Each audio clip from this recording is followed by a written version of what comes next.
fan of Friends, and I actually have more. My wife has bought me a bunch of Friends memorabilia that I keep meaning to somehow incorporate into my Yeah, backdrop, but I just haven't gotten around to it yet. So that's cool. at some point I will readjust this a Oh bit. shit! I've got the YouTube on my right hand screen, and then you just started talking in my ear. All right. Yeah, I hate that. I always open up the stream so I can sound check, but it's always obnoxious. Yeah, I like to be able to see the chat if anybody joins us. Yeah, I yeah. see two waiting. What does that mean? I don't. I think that It might doesn't just be matter. me and you watching. Oh, cool. Yeah, it says. Oh yeah, it is. Yeah, there's more joining though. So, well, we'll just get started. Good evening, those who are tuning in live and those who are watching afterwards. I am Jacob Daniel, host of the Daniel 3 podcast. I'm excited to talk to my friend James Jenneman tonight. James is the host of the Blackbird podcast, which, if you follow, you know that I was on um, last week. We had a great conversation, and we're going to follow it up with some more great content here. So, James, for those who in my audience aren't familiar with you, maybe to start out with like a little bit of a bio, just talk about your journey to libertarianism and the things you talk about on your podcast. Oh sure. So my podcast is called Blackbird. It's the most interesting thing about me right now. So I'll talk more about that than my journey to libertarianism because it's the same as everybody else. Well, that's not true. And sorry, I'm adjusting this cord. Uh, So my podcast is an interview show. It's a strictly interview show. I've toyed with the idea of doing solo stuff, but I don't feel like I have enough interesting to say to do it solo. But I am a pretty good interviewer. So I have some big name people. I've had Tom Woods and Thad Russell and Pete Quinones a couple of times. And then also some people who people in our spaces have never heard of, like this guy named Conrad, who's fantastic. Actually, I just bought his book. It's called Lucid Sacred Dreams. And with a Hmm. title like Lucid Sacred Dreams, you can kind of imagine what kind of dude he is. He's kind of woo woo and Yeah. spiritual and just really fun. So that was one of my favorite episodes. I just had Jack the Perfume Nationalist, who is a nationalist. He's he's like a right wing gay who's real into Camille Paglia and real into old movies. Like he's just kind of wacky. So that's the kind of people I like to have on, along with a bunch of entrepreneurs and stuff like that. Yeah, you Which have a is very eclectic cast of characters on your show. yeah, I never know what to.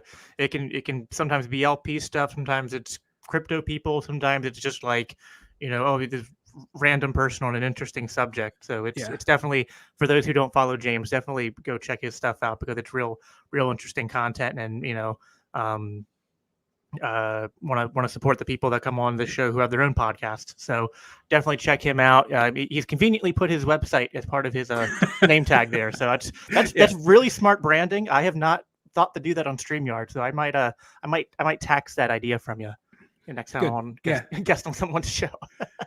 um, so yeah, we had talked on the internet before, but then we really met at the LPPA yeah. convention back in May. It feels like it was longer ago, but it was just back in May that Mhm. happened. Which that was an interesting weekend. I don't want to go too much into the details of that convention, other than just to rehash the. I mean, like it was a weird weekend because it started out with the Take Human Bash, with the Mises Caucus, and I thought that was amazing. I thought the energy of that room was out of this world. Um, and then the convention happened, and I remember you and I were talking there, and we were just both like, "Man, like this is why we hate politics. Mhm. Like this is just like so." And like this is something we've since I've been following. 'Cause we both kind of started podcasting around the same time, and since I've been following you, you kind of have this mirrored journey to mine, but from like a different kind of different background. Where we're Yeah, both kind of like flirting on this edge of like, do we do the LP? Do we do agorism? Do we kind of like meddle real, like do a little bit of both, even though you're not supposed to?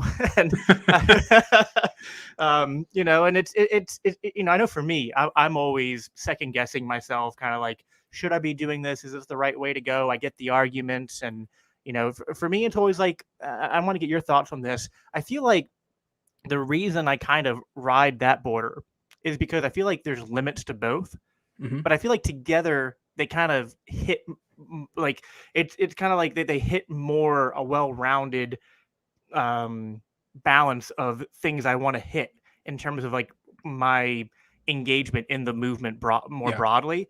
So even though they're not supposed to go together, I've always kind of felt like, well, there's some things that agorism is just better than politics for, but there's some things that agorism can't touch that politics, especially at the local level, is better for, which is why I like the Mises Caucus. Mhm. I mean, what are your thoughts on that stuff? Constantly changing. I mean, if you had asked me 3 days ago, I would have told you I was completely done with the LP, and if I hadn't run for the state board here in Minnesota, then I would just drop out. But I was also feeling particularly discouraged a couple of days ago. I mean, I took Shane Hazel's term, the murder cult, and I used it in normie libertarian circles, and it caused a shit show here. Like we may or may not have lost a congressional candidate running for the LP because he's a veteran who, unlike Shane Hazel, is like proud of his service and all that. He hasn't like repented of that particular stain on his past. What I consider a stain on his past, what he considers, his hero's journey, and he still to this day says that if he had to enlist again, he'd do it in a heartbeat. Which I don't understand that from a libertarian perspective, but like, I guess I understand that there are libertarians who feel that way, and I have to maybe not come to accept it, but at least come to grips with the fact that exists. And it's funny because like I actually Sam, who I think just popped up in the chat, showed me that there were some people doing live streams talking about me. They didn't know who I was. Like I guess the congressional candidate kept me in on or something like that. But I'd love to go on their show and talk. I'm not going to reach out to them directly, but because they were making threats and stuff, and I'm not down with that. But yeah. So anyway, yeah. So that's the LP thing. Like I love the LP. I especially love it as a kind of place where we can all congregate. That has the name Libertarian in it.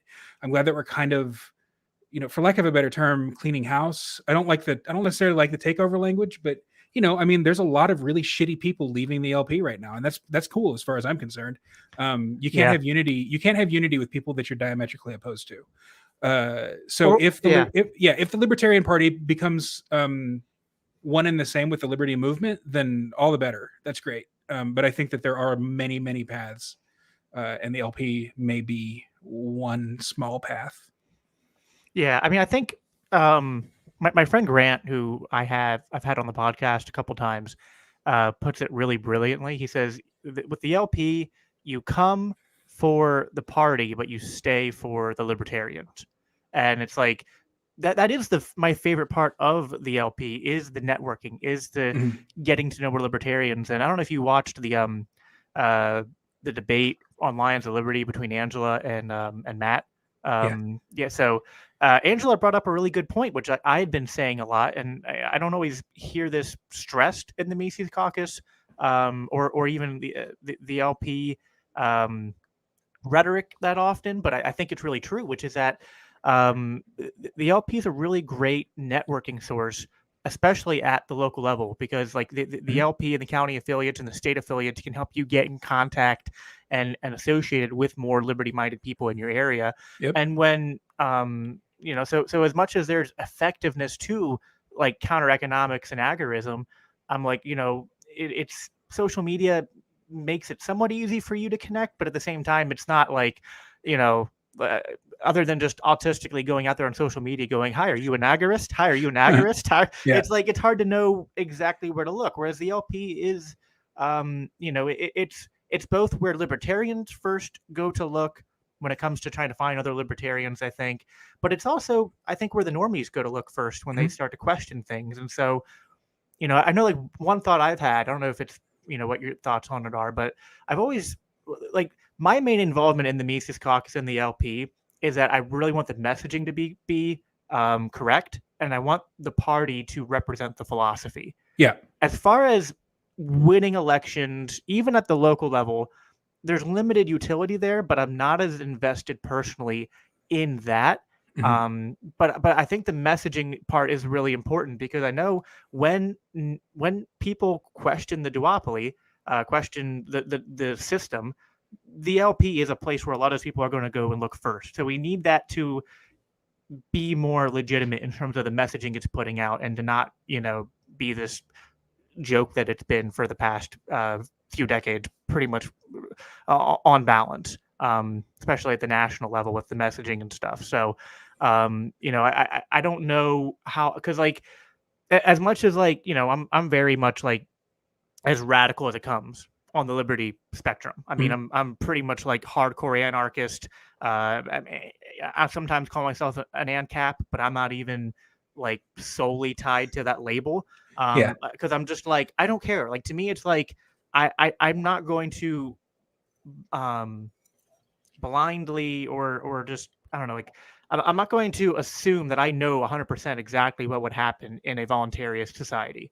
Like I have my ideas about property rights and norms of free trade, but I can't know it until I get there. But I really hate the state. Like I would pass that Murray Rothbard test, right? Like, do you hate the state? Like, yes, with a burning passion. So, but at the same time, I know that like you can't hit people with that right away. You need Mhm. some kind of intermediary structure, and to me, that's kind of what the LP is. And I think like Ron Paul did that in the Republican Party to a certain extent, but I really like the idea of doing that in an actual party named for the philosophy, because like you need some kind of way to get people, um, to incrementally take that journey towards you. There's not a lot of people that just like, one day are, registered Republicans or registered Democrats, and then the next day just, they're reading For a New Liberty or something like that. You know what I Yeah. mean? Like there's, so I got, I mean, that was my journey at least. I don't know your journey, but I mean, I guess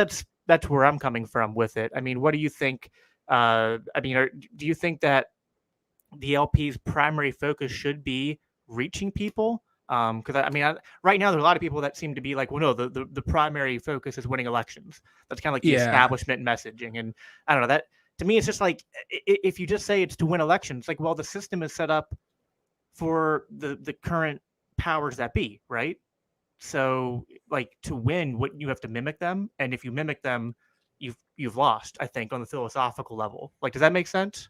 It does. I don't even know if it's for reaching people. Like I would like for if someone like Googled libertarian and came upon the Libertarian Party's webpage, that they would see like hardcore libertarianism reflected there. But I think that the party exists in order to provide a place for all libertarians of good faith. And by that, I mean, does not provide a place for the Nick Sarwarks and the guy with the saxophone. I forgot his name. The guy in Pennsylvania, big dude, ran the sound there. John Yeah, John Walstenberger Waldenberger. or something like that. Yeah, Anyway, yeah, I mean, I'm sure those guys. Well, no, I've spent time with Nick Sarwark. He's not a nice guy. Like, not only do I not want him in the Libertarian Party, but I don't want him as a friend. John, on the right, other hand, is probably a good dude, but like he doesn't know what he doesn't know what we exist for. Like he's not well versed in libertarianism as an ism, and that's important to me. It's important to me also that we like make peace with the agorists and the Matt Kingpilds of the world. I mean, I'm wearing an agorist t-shirt right now. My great agorist life coach Miguel Duque at amagi.life sent this to me, because I've had a ton of success like working with him for the last 8 months now, or more, 9 months, uh building my own brand, building a business, getting my shit together work wise. So there is that element of personal responsibility that does not come from a political party that I think that the LP can also foster in people, through like empowerment and things like that, and like you said, for networking. Um, if I yeah, wasn't a member of the LP, I'm bringing up Sam again because he lives, just south of me. He invited me to MC an event that he put on for his town, and now I've got that little feather in my cap that now I'm officially like an event MC. Like I can stand behind a microphone and say, yeah, I've done this before. That's not right. something I would have done if it hadn't been for this party, and specifically for the Mises Caucus. So that I mean, that kind of thing where they're doing outreach, they're doing events, and they're providing a place for people who think like a libertarian can go. And on the other hand, when outsiders do look for libertarian stuff, like I would love for the Libertarian Party's website to be just like the Mises Institute's website, like just chock full of information uncompromising stuff that's not just like, here, vote for this like centrist Republican who, couldn't win as a Republican, so now we're putting an L next to their name. Yeah. I mean, what's the point of that? It doesn't make any sense to me. No, I don't. And it's like, and to me, like the only I do like the emphasis on localism and local elections that the Mises Caucus puts out, and I think like if there is any utility to politics at all, it's through that pushing decentralization. And Angela brought this up in the debate with Matt, where she was like, really like agorists and the local politic can kind of be this synergistic um, unit in a sense, where like the local politic can kind of act as a little bit of a shield for those who are engaging in counter economics. Because when you use like the 10th Amendment strategy to kind of like cut off the local law enforcement's ability to enforce unjust federal and state laws, it makes it easier for people to push more on what they're doing as far as like going outside the normal state established markets and norms, right? So, and there's like, for me, it's like I love the idea of agorism, but at the same time, like agorism isn't going to help get people out of jail for those who are already in jail for like doing weed and stuff. You know what I mean? And it's like, so it's like there's thing, but at the same time, it's like, then my pushback the other way is like, as much as I think that there's utility to local politics. It's like, yeah, but like you can't decentralize the state away. Like, I mean, we have a very good historical lesson on what happens when people actually start trying to secede. Like, Yeah. listen, No they, kidding. the federal government does get to a point eventually where they go, yeah, God, no, you're not going to do that. So there's a bit of a there's a bit of a limit to how far you can go with that. I would say that, but yeah, like as far as like the messaging versus like messaging versus winning elections, I think that the Libertarian National Party. I was trying to go back to a prior point I had before I went on that tangent. The Libertarian National seems very autistic in a sense that like they're trying to put the cart before the horse and act like they're legitimate contenders with the duopoly. And like I said before, like they're trying to win at the same game, and it's just like. Like one of the criticisms you get from a lot of anarchists who are anti-political, which is a criticism I 100% get and sympathize with, is that like you can't use like you're trying to use the state to defeat the state. You're trying to use the thing you hate, and it's like you're using and even like Matt says this sometimes, and although I disagree with Matt on a lot of things, I like this is a critique he uses, and I get what he's saying. He's like, you can't like you're trying to use the tool for the wrong thing, right? That's what he says a lot. Like you're trying to use the tool in the way that it's against what it's designed for. Yeah, you're trying to hammer a screw into the wall. Like, I mean, I get the analogy. Yeah, I get the analogy, and I'm like, well, you're right, but that's because like we aren't trying to, because we are libertarians, and we don't want, like, ideally what the Mises Caucus wants the LP to be is not to just be doing what the what politics actually is. What we're doing is kind of like sounding an alarm, I guess. Like we're doing it incorrectly, but so that we draw attention to us. Kind of, and that, like what Ron Paul didn't really do it correctly. Like he got, he kept, I mean, how many times, I think I don't even know if I would fill up one hand with how many things Ron Paul voted yes to in his entire career, right? I mean, he didn't exactly do politics correct.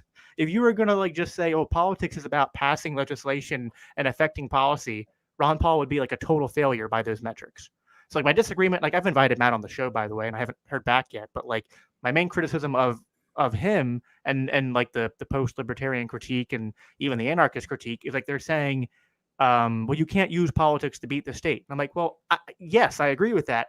That's really not what the Mises Caucus, I think, is trying to do. That's not what my involvement in it is trying to do, where it's not about using politics to end the state. It's about using the LP as a vehicle to grow the liberty movement. So it's kind of like the movement shouldn't serve the party should serve the movement, is the way I would put it. Does that make sense? Yeah, it makes sense. I think I would push back a little bit, just kind of, I don't know if it's playing devil's advocate or if it's actually expressing my opinion at this point. But Matt echoes Curtis Yarvin, who I have a huge amount of respect for, and saying that, in even doing like activist work, even like expressing your opinions politically on Twitter, you are feeding the monster. If you're pushing back against the state, that gives them reason to push back against you. And the fear is, by doing that, you're feeding them and making them stronger rather than making them expend energy and getting weaker. And I don't know which side of that I fall on. I'd have to give it a little more thought, or maybe I'm incapable of giving it enough thought. One or the other. Well, I know the critique he gives that I'm sympathetic to, but I agree, but I disagree with, is the like, he's worried that because the Mises Caucus is gaining a lot of attention, getting people to pay attention, get involved in politics, they're putting too much time into this and not enough time into other things that are important. Sure. And I'm sympathetic to that, because like that's the basic like argument of Austrian economics and like the whole idea of scarcity, right? Which applies not just to resources, but your time and energy. And that's kind of like, that's kind of getting into praxeology and human action right there. It's just like, what's the, you don't want to, if the end you're trying to get is to liberty, and you put too much time into politics, and it gets into this whole thing of time preferences and what you're, the problem is like, we're trying to, my pushback, it's like I get where his criticisms are coming from, but I think the problem and the fallacy that's kind of there is, it's like being too certain about how the future is going to unfold and assuming you can set. I'm trying not. I don't want to straw man him. This is just my opinion. Mm-hmm. I don't think he would not say this is what he's doing, but this is what I think he and the other post-libertarians are doing.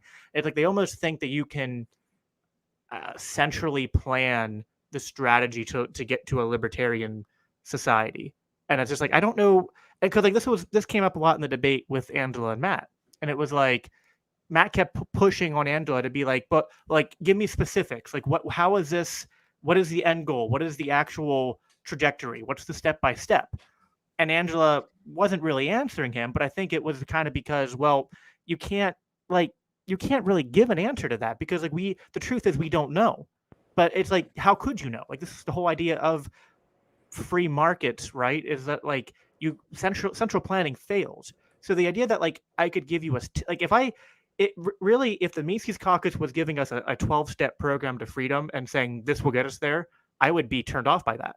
What makes me attracted to it is actually, the like saying, hey, like what we're going to promote is freedom. We're just going to promote freedom, promote decentralization at every level. And we're going to just hope that this, we're going to try to let these things occur naturally and respond to things as they happen. We're not going to try to like set up a roadmap to freedom, because how could you? There's just no way. And that even assumes that you could even get there, which I'm also, I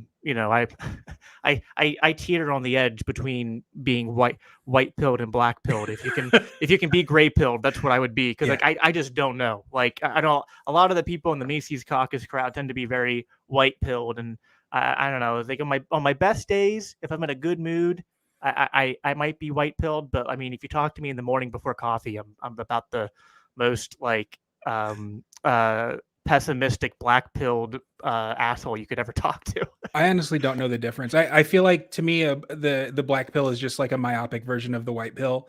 I think they both recognize that we're going to go through some hurt, and then it's going to end well. Like, I mean, that's the black pilled people are just as optimistic.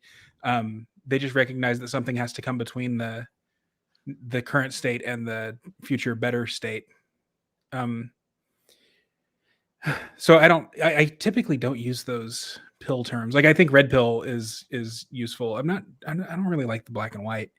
Yeah.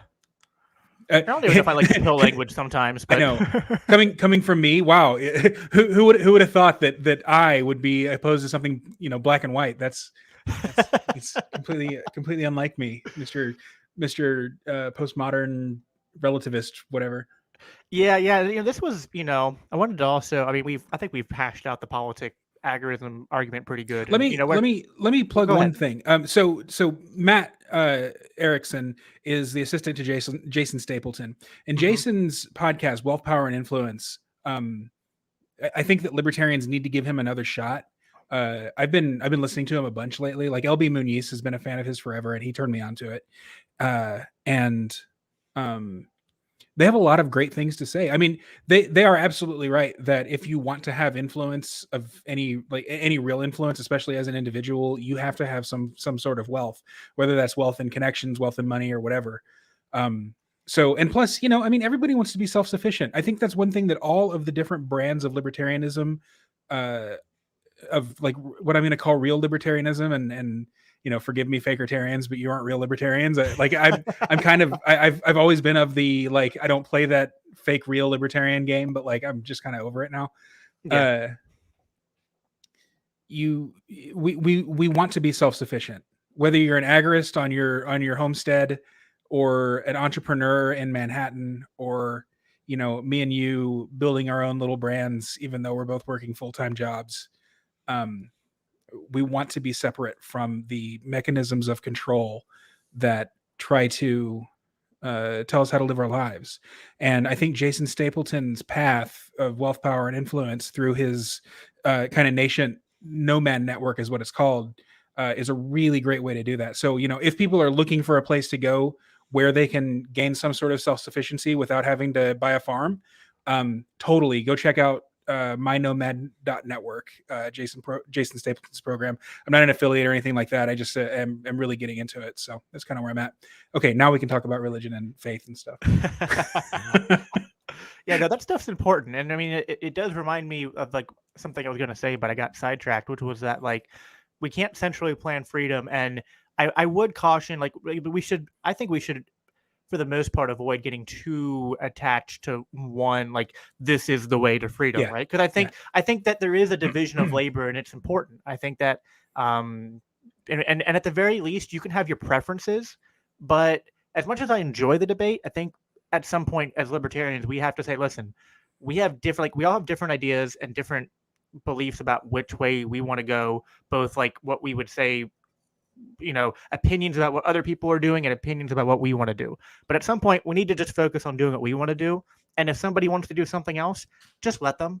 And let's just, not get like there's friendly, good-hearted disagreements and debates that can happen. I'm not against that, but sometimes the drama on Liberty Twitter, Liberty social media, just seems silly to me. Because I'm just like, yeah, let's not lose sight of the fact that like we are basically a bunch of like we're basically a family, like a really big family in a giant like 12 passenger van, and we're trying to get to the same place, but we're just kind of arguing over the correct route to get there. So let's not like lose sight of the fact that we're brothers and sisters in this fight against totalitarianism.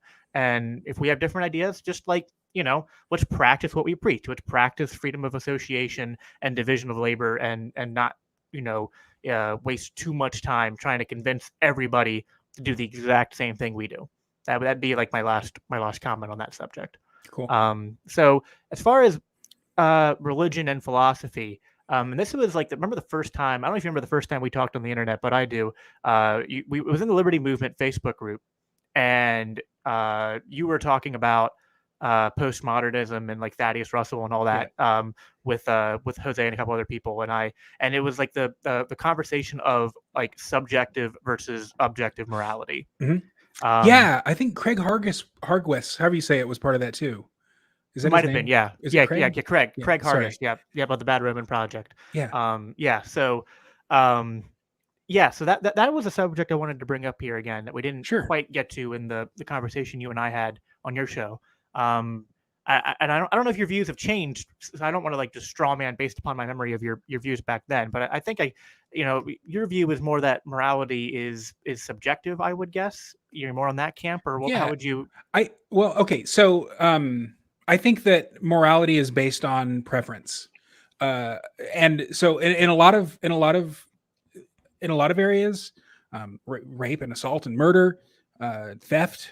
That preference tends to be, as Stefan Molyneux puts it, universally preferred behavior. Stefan Molyneux.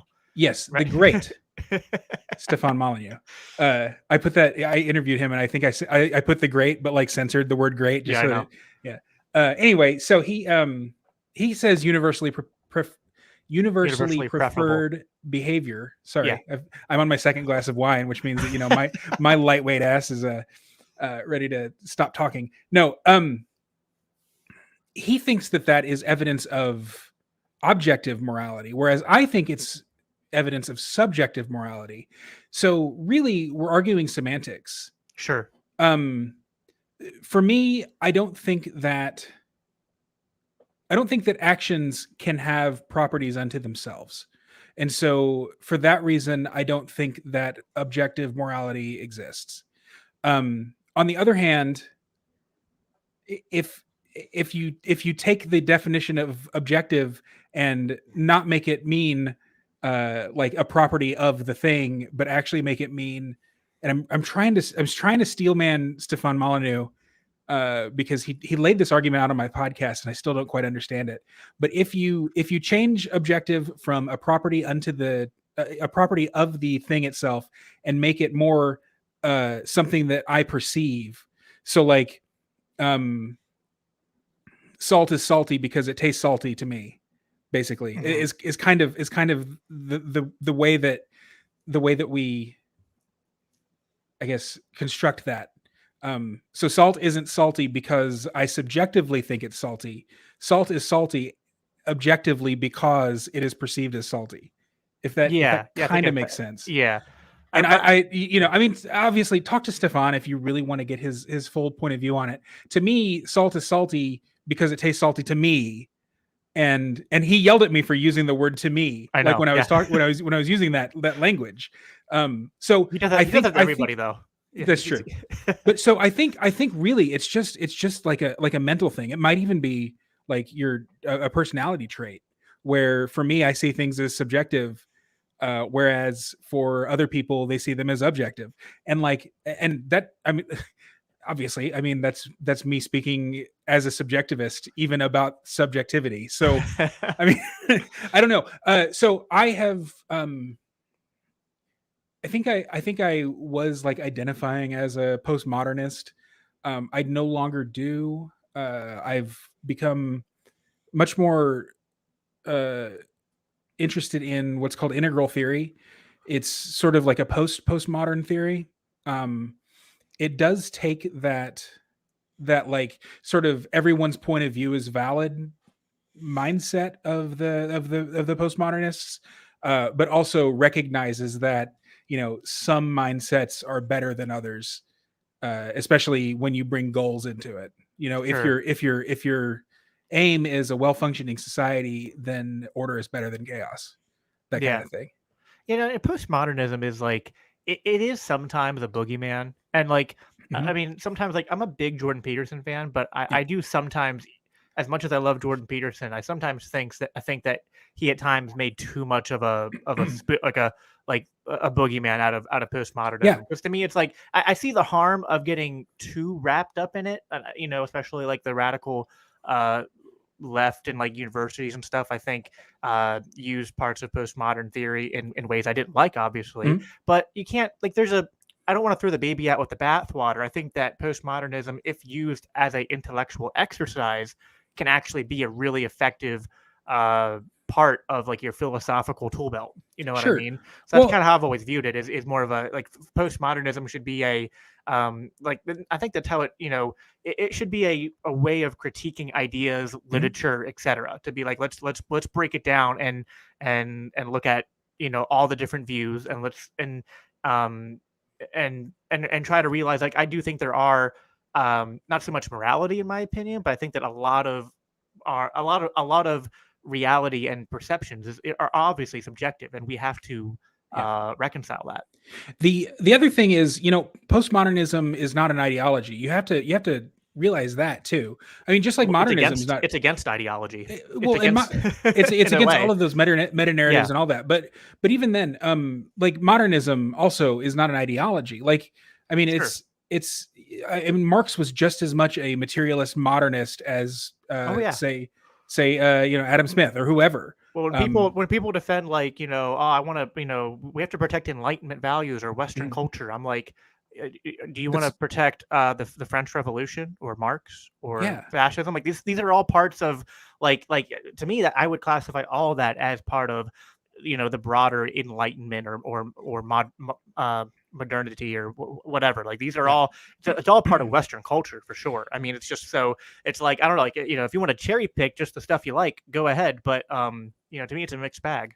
And that's why I really like integral theory, because it breaks down these movements, or not even movements, but like eras, into historical, like just objective, um like worldviews that were just predominant worldviews of the time. So like prior to the modern age, which the modern age is kind of defined as being materialist, um objective, and um like not anti-faith, but if you can't see it, then, or perceive it, then it's probably not worth even studying.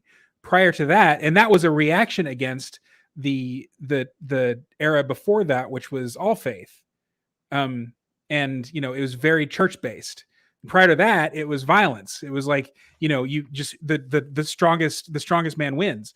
Christianity came in the West and got rid of that culture, Hmm. like assumed it. um and then modernism, once Christian culture went from being the answer to hyper violence, modernism came in and uh assumed Christianity, assumed that superstition away from Christianity. But then once modernism became like hyper materialism, think like Ayn Rand, think the Yeah. atom bomb, for instance. You stop, you're no longer doing science for the sake of science. You're doing science in order to wage war, in order to um, create your own little mini tyrannies or maximum tyrannies. Postmodernism comes in as a response to that and says, look, we have there's more to life than power. There's more to society than your hyper materialistic, this is this and it is definitely not that worldview. Right. And so it brings in like open-mindedness, which is kind of a hippy dippy term, but like it's a good thing. And Jordan Peterson embodies open-mindedness just as much as Yeah. the authoritarian postmodernists who he rails against.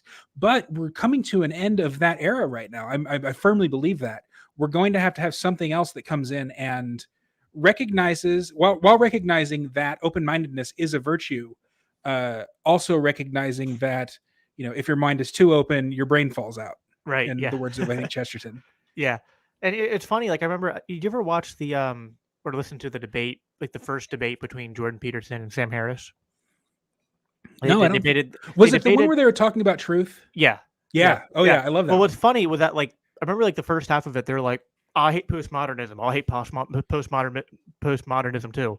Then the second half, when they're debating truth, I think Jordan Peterson was basically making a postmodern Yes, critique of Sam Harris and his like materialist conception of what true is. he And was. so you know what I mean. So it's like I've always kind of like, as much as I love Peterson, I think he needs to, and sometimes he does. He'll be like, oh, you got to give the devil what's due as far as postmodernism goes. But definitely as a Christian, as a religious person, like I've always like, to me, like that's like when I make the critique of hyper rationalism or hyper Mhm. natural materialism, especially from like the atheist side, like the critique I'm making is basically a postmodern critique to be like, can you like how can you say that reality is just reducible to just Yeah. atoms? You know what I mean? Like we talked about this on your podcast a little bit.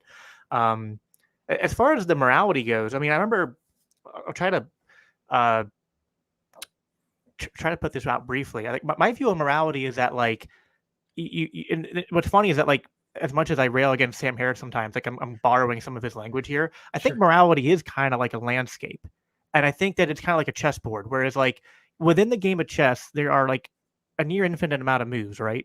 And what the right move is at any given time, um, or there's a lot of different strategies you could employ, and we all kind of have to make our own subjective choice Yeah. at the moment about like what we think the right thing is. But at the same time, there are objective rules to playing the game, and in a sort of like if you could impose perfect observer that could see everything. So like I'm kind of like, obviously like, I'm Jesus smuggling here a little bit. If you could impose an omnipotent observer that could not just have perfect foreknowledge and past knowledge, but like perfect middle knowledge to know all counterfactuals, there would be objective standards of like what is the right and wrong move at any given time if your goal is to kind of win the game of chess. Now I added that if statement, which people will call out and be like, well, if you have an if statement, well then you can say there's an objective answer to any like if this then that, and like I think that's somewhat true, but like to go to like what like Stefan Molyneux's universally preferable behavior, I think what he's pushing at and what I've tried to kind of like restate my own words is that like there are so many situations that we come across in life where we can't know exactly the right way to go, but there are objective rules of right and wrong that in the abstract are not open for debate. So it's like murder is wrong, theft is wrong, rape is wrong, and like you can use even if I wanted to take religion out of it, I think you can use like argumentation ethics or Stefan Molyneux's universally preferable behavior, that kind of stuff, to kind of like to say like, listen, there's no way that you like these aren't. It's not that these things are subjective. Like, there's no way you could argue that these things aren't wrong. Yeah. But then when you try to apply those objective moral principles into the nitty gritty of life, you're presented with a lot of complex equations that you're just not going to be able to know the exact correct answer to. So you're going to have to just make your own subjective, like a subjective judgment of the situation and move in the direction that you think is best. So it's like, to me, it's like when people argue objective versus subjective morality, it's like, I think it's kind of like this people who are arguing the objective morality argument, I get where they're coming from. And then when people say it's subjective, it's like, well, I agree with you, but I think it's like we're arguing past each other here. I think they're kind of both true in a sense, but they're talking about like one's talking about the abstract and the other's talking about the like, when the rubber hits the road, so to speak. Does that make sense? It does. I think that the objective versus subjective morality argument is about as boring as the minarchist versus anarchist debate at this point. I think that what you just said summed it up perfectly. And the reason for that, I mean, like I'm not a Hebrew scholar, but from what I understand, the word sin simply means missing the mark. And from that standpoint, Jordan Peterson's construct that on that Sam Harris episode, where he said, for him, what truth means is like an arrow that flies true. Right. It's not truth versus falsity. It's truth versus wavering. And if that is the case, then you have to read the Bible through that light as well, where it says, when Jesus says, "I'm the way, the truth, and the life," and where they call the Holy Spirit, the Spirit of truth, and all of the other references to truth. Oh my God, there's a fly in here. I have one too. You have to. That happened to Sam last week. What is it like? I don't know. This is insane. I've got a window unit in my office, and the gap between the air conditioner and the outside is not completely contained, so that's probably why. My fly is in my box light, so I keep seeing these shadows fly over me. It's fantastic. Yeah, we can see them too. Actually, no, I'm just kidding. So truth. So when you read the Bible through that light, where they talk about truth, perhaps don't read it in the sense that truth versus falsity. Read it in the sense of truth versus sin versus missing the mark. Right. And in that case, the chessboard makes a lot more sense than the dartboard, because there are lots and lots of paths, and any number of them might be the true path, and any number of them might be the path to destruction. And we don't really know. Like, I mean, there are chess masters who are really able to think that far ahead, and then there's chess novices who can't. Like Trump. Yeah, and that gets into wow, we're good. This is good stuff, Jacob. Thank you for bringing that up. So that gets into like universalism versus what would be the opposite of universalism? It's not the elect. I mean, the elect could be everybody. but universalism versus like not everyone going to heaven. I Right. mean, Yeah. that's basically it. So God's will that all be saved and come to knowledge of the truth again may not come to pass. I don't know. If we pray that God's will be done and God's will is done, then perhaps everyone is saved and comes to knowledge of the truth, which is the right path. In Mhm. any case, Catholic moral theology is what I wanted to get into. Talks about what's called vincible and invincible ignorance. And so, if you are what's called vincibly ignorant, that means that you are like willfully ignorant of the right path, and so you are then culpable for missing the mark, for not flying true. If you're invincibly ignorant, that means that you, through no fault of your own, just don't know that true path. You are not a chess master, so to speak. Does that make sense? Is this ringing true to you? Yeah, yeah. I think I get what you're the direction you're going, and it's like the whole idea of like what is sin, and like to me, it's like the best explanation of what sin is. Like when people say like or like the problem with sin is that it separates you from God, and I think Yeah. like sin is a mode of behavior that is taking you down the wrong path, and when they say it's the path to destruction, it's because like it's like if you're playing chess and you're doing a losing strategy, it's because Mm. you're like you might say, oh look, I just took the guy's castle. How can I be losing? It's like, yeah, but you're Yeah. on a losing strategy that's going Yeah. to like you just took the castle, but like checkmate's in 3 moves now.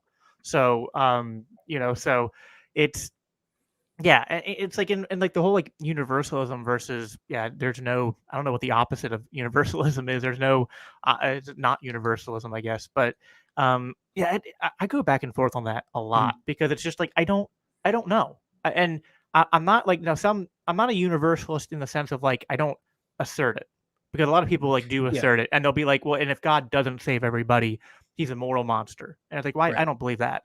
But I do like I think God saves I kind of lean the Calvinist way in a sense that Well, like I think and God. Go ahead. the fact that you're speaking in this language like just absolutely illustrates your Calvinism, which is Yeah, it's great to me. Like the way you're talking right now is totally foreign to me. yeah. No, and it's funny. It's like last week when I when I used the word pre-Catholic and that triggered your Catholicism. You're like, what? Yeah. Yeah. Nothing's I know. pre-Catholic. There's no such thing as pre-Catholic. What, Jewish? Like Right? Yeah. pre-Jesus? Yeah, it's fun. I grew up completely non-denominational. I mean, I Mm. didn't step foot into a denominational church until I was like 17, and it was like a Methodist church, which is like super, super like light on the liturgy and stuff like that. Mm. But then when I met my wife, she attended a Lutheran church, and that was like my first experience with like as close to Catholicism at that point in Yeah. time as I'd experienced, and it was like, oh wow, this is completely different than what I grew up with. And it's Yeah. like there's there's parts of Catholicism that like as I've learned more about it that I really come to appreciate. Really my only problem with Catholicism right now is just that I can't get behind the idea of the Pope being the successor of Peter. Just like I don't know. I that's the part of that's the part where I can't sip the Kool-Aid anymore, so to Sure. speak. Well, But why is that? I mean, that like you there is like a list of names like Peter, Linus, Cletus, Anacletus. Like they go from Peter to whatever the fuck his name is, the apostate that's in Rome right now. Uh, mhm.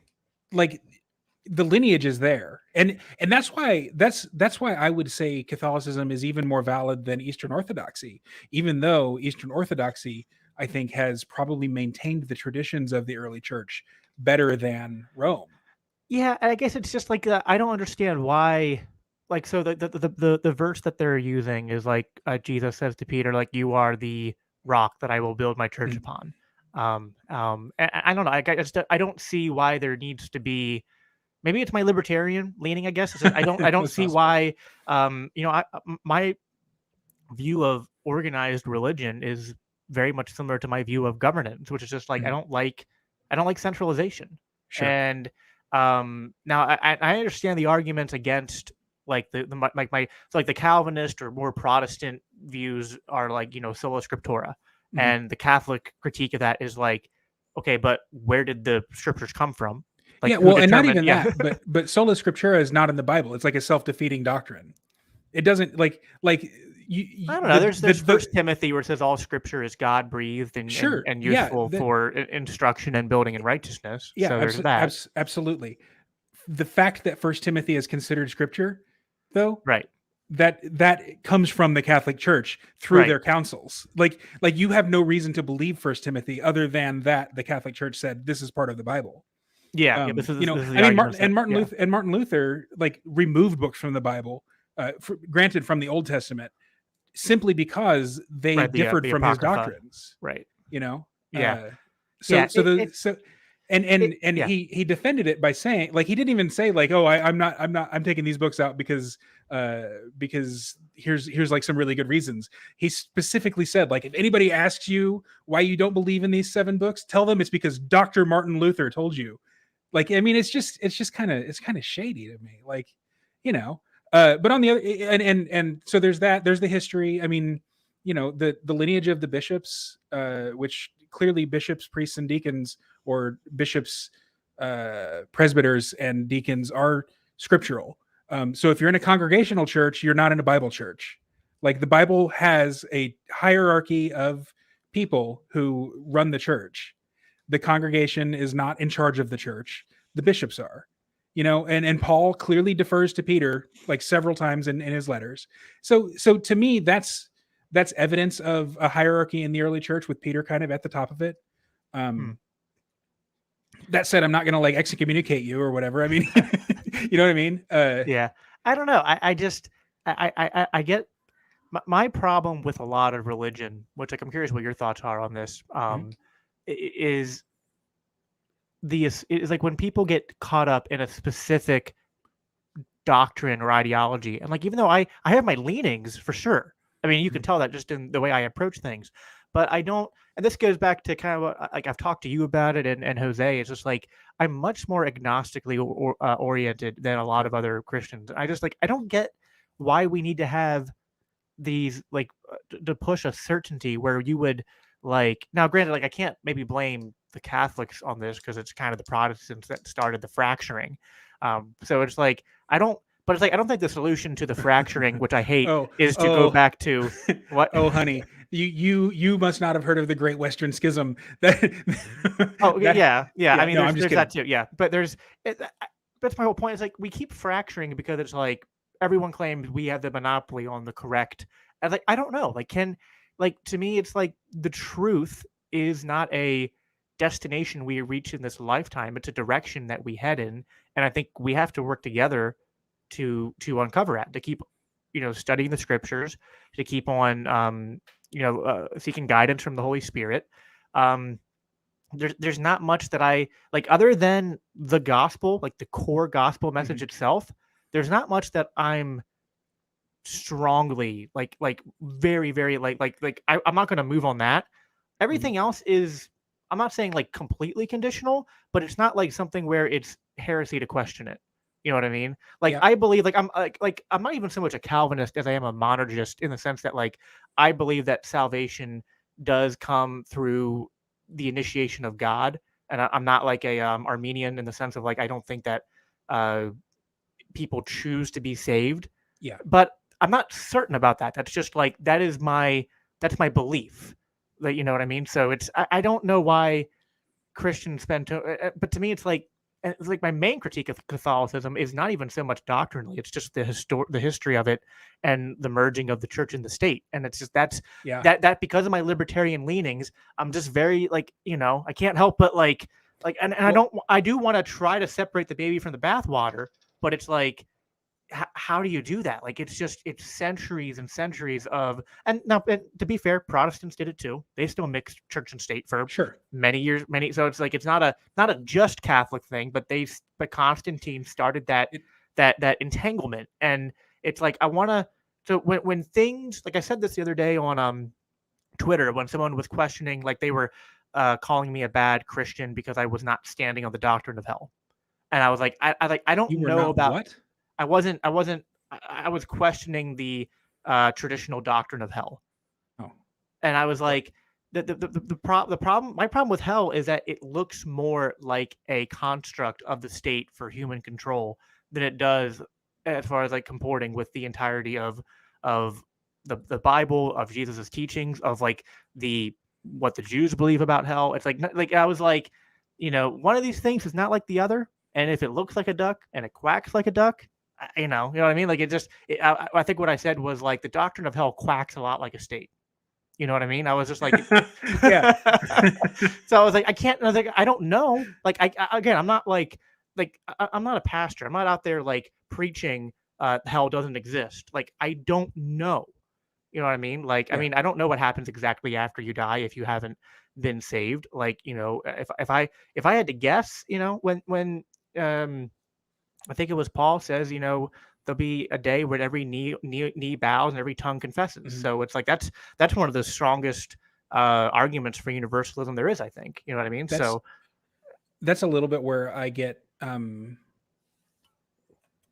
so Catholic theology, Catholic eschatology is very well laid out and also not very convincing, in my mm, opinion. yeah, Um, so the Catholic Church has this kind of convoluted interpretation of the scriptures that, I mean, it goes back a millennium. So like, who am I to question it? But so the thing is, you've got the individual judgment, so you die and you're judged, and then there's also the general judgment where at the second coming, everyone is judged. Like, if you've already been judged, what's the point? I don't understand this thing.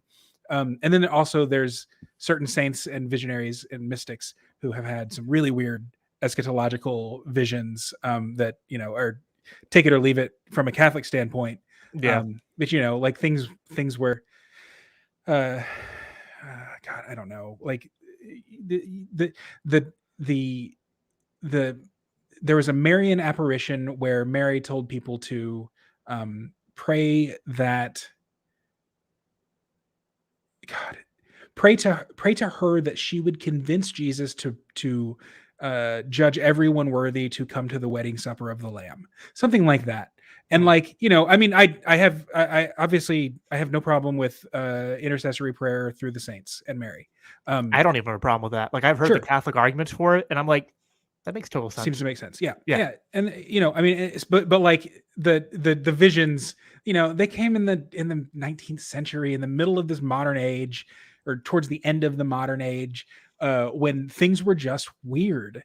It was it was a reaction. It was a reaction to modernism. Just getting back to that whole like hmm, timeline of history, the church got really freaking weird in the 19th century. It just like was super like hyper dogmatic. Like the popes were writing encyclicals about literally everything from the heresy of Americanism to some pseudo socialist stuff that Tom Woods has written at length yeah, about. And it's kind of where the church started to like not to transition from its feudalist monarchist Middle Ages self and into this modern yeah, democratic republican nation state self. yeah. It's just like, I guess, as we're coming to a close here, like my main Coming to a um close. I thought this was like 2 hours. Oh my gosh. 2 hours. All right, fine. Let's come to a close. Yeah, we can do that. Yeah, sorry. No, I usually do like an hour, All right. a little over. No, that's fine. I Well, probably knew that. yeah, I'll have you back on again. Don't worry. We got lots. I mean, if we wanted to cover everything we wanted to talk about, I mean, I think we'd be here all night. But Dude, I know. And we're yeah, gonna see each other. We're gonna see each other soon too, so we can hash it out in person, and then maybe like come to some sort of synthesis that we can just present as on a PowerPoint or right. something. Yeah, but it's just like, like I said, like I want to make an analogy here to connect like the first part of this Mhm. conversation to the second part. As much as I said like the Libertarian Party should serve the movement, not the movement should serve the party, I want religion, I want the church to serve the Yes. people. I don't want the church set up where it's like the people are serving the church. Yeah. And that's my main criticism of Christianity as a whole. And it's not even just the Catholics. Like to me, it's like, Amen. It's it's the whole way through. It's and that is the main part of Christianity that I mean the state worship and the way that churches are in a lot of ways like they operate kind of like tiny micro governments, mhm. and not in a good way, not in a like a voluntary governance set. Yeah. Like they have a lot of like we're still trying, like even though there's technically a separation of church and state, like the church hasn't God, it's kind of like you ever heard the saying like God rescued the Israelites out of Egypt, but it took a while to get the Egypt out of them. That's kind of like what's going on Yeah. with the church. Like the church finally has technically disentangled with the state in the literal, like the church and the state aren't the same thing, but there's still a lot of the state lingering in the heart of the church that needs to be, exercised, I guess. Yeah, I So think so. I mean, that's the problem with institutionalism, whether it's the LP, the Catholic Church, or your local, I mean, Elks Club or whatever. I don't even know if the Elks Club still exists, but if it does, then the each organization, each institution starts out with a purpose, and then the people who end up running it, I mean, it maybe takes a year, maybe it takes a decade, um, but the people who end up running it start caring more about the institution itself than they care about the institution's mission. right. And that's Yep. where you run into problems. And it's inevitable. It's inevitable in any institution. And I think there are lots of institutions, the US government, the Catholic Church, the Libertarian Party, maybe the Elks Club. I have no idea. But there are so many institutions right now that are just ripe for upheaval and overtaking by people who are dedicated to and remember the missions that they were founded for. And I'm getting emotional talking about this because like I care about this stuff a lot. Yeah. The if an institution loses track and loses faith in its telos, then it's not worth existing. It just, Amen. I mean, Yeah. so No, I mean, yeah, anyway, absolutely. cool. Yeah.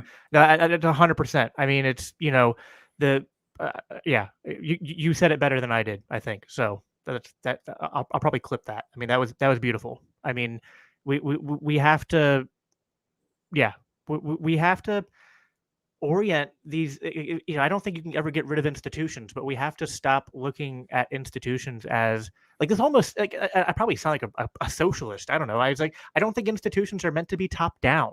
Yeah. Not in the way that the state is. Like I believe in authority, but like I say this all the time. Jesus was king, right? He said like I am I'm the Messiah. I am king. I'm the Father and I are one. But Jesus came down there and said to I forget the exact passage, but like to be a ruler, to be a leader is to be a servant. I mean, Jesus washed the feet of his apostles. Like that is what being a like in the Christian sense, what being a leader about what being um about leading people is about. It's not about like it's like the actual like sometimes government politicians are called public servants, but they're not. I fucking But hate yeah, that. I hate that. But Oh like my god. but in the unironic sense, Yeah. being a leader is supposed to be like you are a servant to your Yeah. people. Yeah. That's what it's supposed to be. Hey, plug your stuff quick before we get out, man. Just All one right, more cool. time. I know your website's there, but Yeah. So listen to my podcast and read stuff that I write if I ever write it at blackbirdpodcast.com. Follow me on Twitter at JamesLJ. And then also I'm drinking wine tonight because I'm talking to Jacob the Grape. And I want to plug this wine. It is called Ghost Block. And I procured it from my sister's wine shop and restaurant in Rockwall, Texas, called the Downing Bottles and Bites. If you're ever in the DFW area, go hit them up because it's fantastic food. Chef David, my brother-in-law, makes the best sandwiches in the world, and my sister peddles good wine. So I wanted to give them a shout out just because I'm drinking their wine, and that's that. cool. All right, yeah, guys, definitely give James a like and a follow. Twitter is podcast is everywhere and stuff, so you can find that. I think you're on most podcast platforms, so you wherever you listen, you'll be able to find him. So yeah, obviously subscribe to my channel too. If you can, like and subscribe. I appreciate it. And other than that, I think we're good. Thanks again, James, for coming on, and we'll do it again soon. Okay. Thank you, Jacob. It's been a pleasure.